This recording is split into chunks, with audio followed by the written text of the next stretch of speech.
I'm fine, he said. I don't need anything. Oh, it's you, is it? Said Madame Pomfrey, ignoring this and bending down to stare closely at him. I suppose you've been doing something dangerous again. It was a Dementor puppy, said Professor McGonagall. They exchanged a dark look, and Madame Pomfrey clucked disapprovingly. Setting Dementors around a school, she muttered, pushing Harry's hair back and feeling his forehead.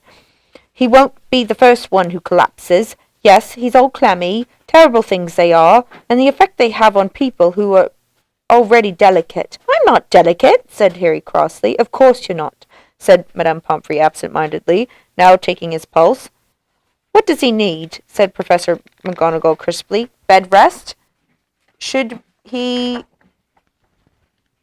perhaps spend tonight in the hospital wing? I'm fine, said Harry, jumping up. The idea of what Draco Malfoy would say if he had to go to the hospital wing was torture. Well, he should have some chocolate at the very least, said Madame Pomfrey, who was now trying to peer into Harry's eyes. I've already had some, said Harry. Professor Lupin gave me some. He gave it to all of us. He did now, said Madame Pomfrey approvingly. So we finally got a defense against the dark arts teacher, who knows his remedies. Are you sure you feel all right, Potter? Said Professor McGonagall sharply. Yes, said Harry. Very well. Kindly wait outside while I have a quick word with Miss Granger about a timetable. Then we can go down to the feast together.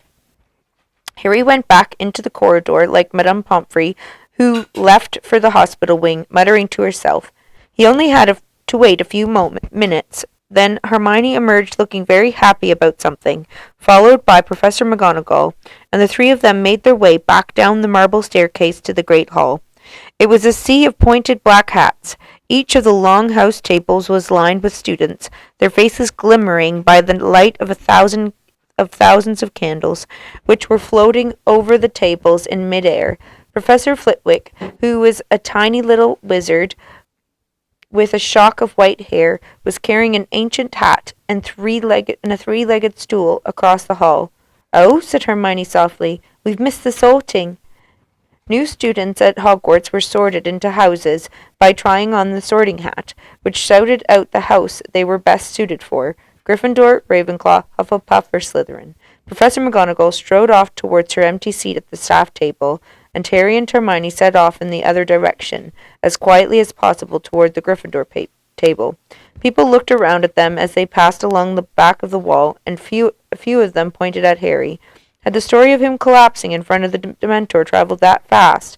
He and Hermione sat down on either side of Ron, who had saved them seats.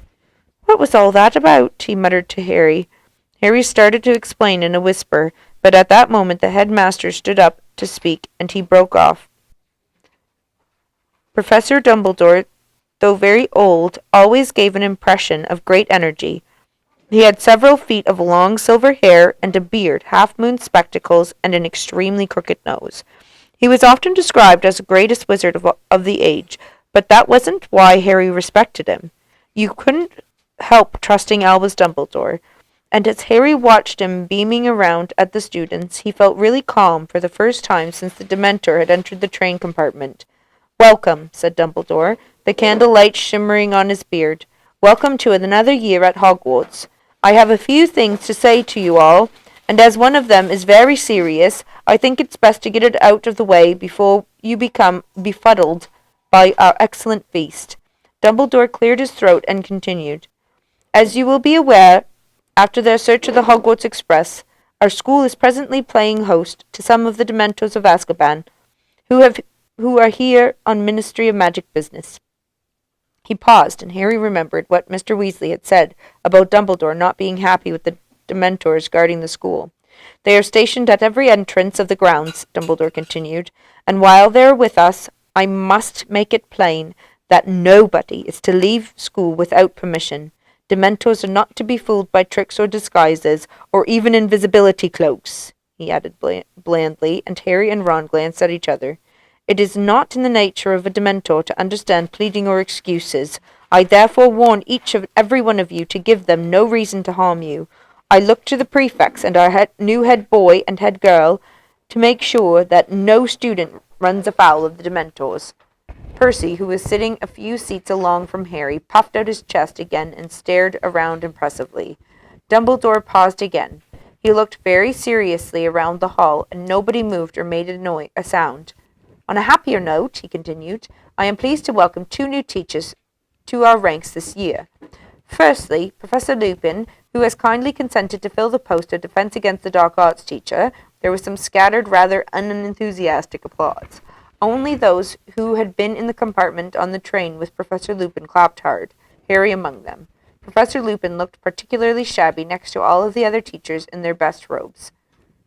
Look at Snape, Ron hissed in Harry's ear. Professor Snape, the potions master, was staring along the staff table at Professor Lupin. It was common knowledge that Snape wanted the Defense Against the Dark Arts job, but even Harry, who hated Snape, was startled at the expression, twisting his thin, swallow face. It was beyond anger. It was loathing. Harry knew that expression only too well. It was the look Snape wore every time he set eyes on Harry. As to our second new appointment, Dumbledore continued, as the lukewarm applause for Professor Lupin died away, well, I'm sorry to tell you that Professor Kettleburn, our Care of Magical Creatures teacher, retired at the end of the last year in order to enjoy more time with his remaining limbs. However, I am delighted to say that his place will be filled by none other than Rubeus Hagrid, who has agreed to take on this teaching job in addition to his gamekeeping duties. Harry, Ron, and Hermione stared at each other, stunned. Then they joined in the applause, which was tumultuous at the Gryffindor table in particular.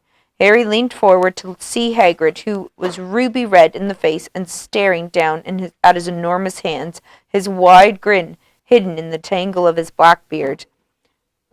We should have known, Ron roared, pounding the table.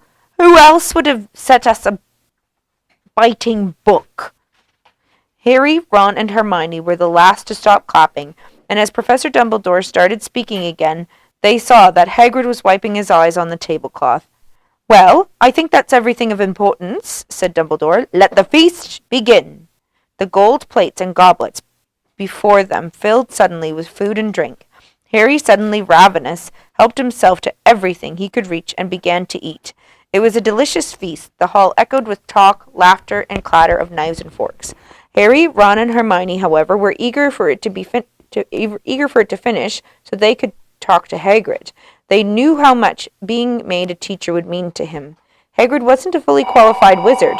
He had been expelled from Hogwarts in his 3rd year for a crime that he had never committed. It had been Harry, Ron, and Hermione who had cleared Hagrid's name last year. At long last, when the last morsels of pumpkin tart had melted from the golden platters, Dumbledore gave the word that it was time for them all to go to bed, and they got their chance. Congratulations, Hagrid, Hermione squealed as they reached the teacher's table.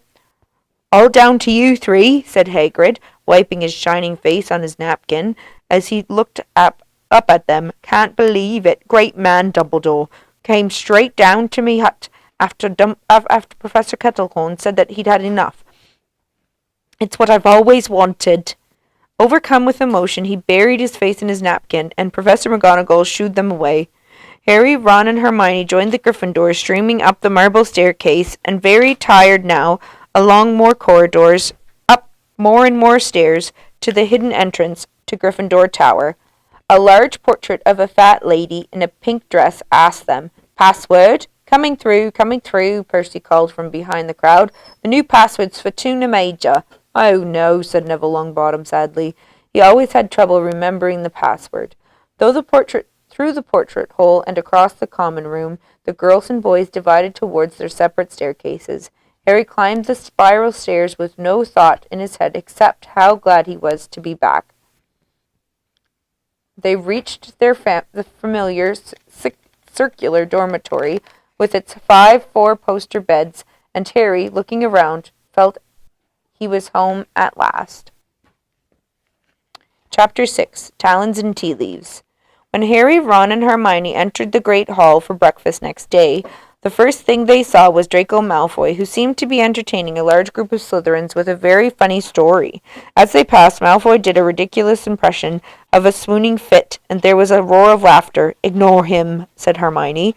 who was right behind Harry. Just ignore him. It's not worth it. Hey, Potter! Shrieked Pansy Parkinson, a Slytherin girl with a face like a pug.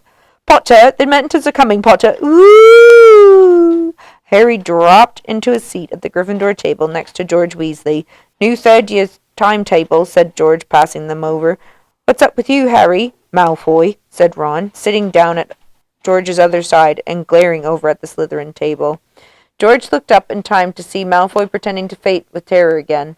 That little git, he said calmly.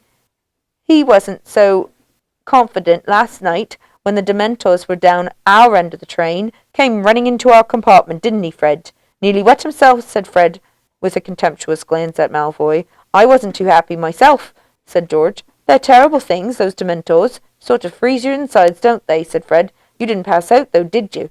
Said Harry in a low voice. Forget it, Harry, said George bracingly. Dad had to go out to Azkaban one time, remember, Fred? And he said it was the worst place he'd ever been. He came back all weak and shaking. They suck the happiness out of the place, Dementors. Most of the prisoners go mad in there. Anyway, we'll see how happy Malfoy looks after our first Quidditch match, said Fred. Gryffindors versus Slytherin. First game of the season, remember? The only time Harry and Malfoy had faced each other in a Quidditch match, Malfoy had definitely come off worse. Feeling slightly more cheerful, Harry helped himself to sausages and fried tomatoes. Hermione was examining her new timetable. Oh, good, we're starting some new subjects today, she said happily. Hermione, said Ron, frowning as he looked over his shoulder, they messed up your timetable, look. They've got you down for about 10 subjects a day. There isn't enough time. I'll manage. I fixed it all with Professor McGonagall. But look, said Ron, laughing, see this morning, 9 o'clock divination, and underneath 9 o'clock Muggle studies. And Ron leant closer to the times table disbelievingly. Look, underneath that, arithmancy, 9 o'clock. I know you're good, Hermione, but no one's that good. How are you supposed to be in 3 classes at once? Don't be silly, said Hermione shortly. Of course I won't be in 3 classes at once. Well then, pass the marmalade, said Hermione. But, oh, Ron, what's it to you if my timetable's a bit full? Hermione snapped. I told you, I've fixed it with Professor McGonagall.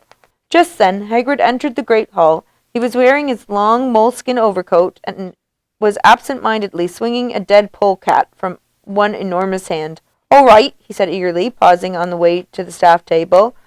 You're in me first ever lesson, right after lunch. Been up since 5 getting everything ready. Hope it's okay. Me, a teacher, honestly.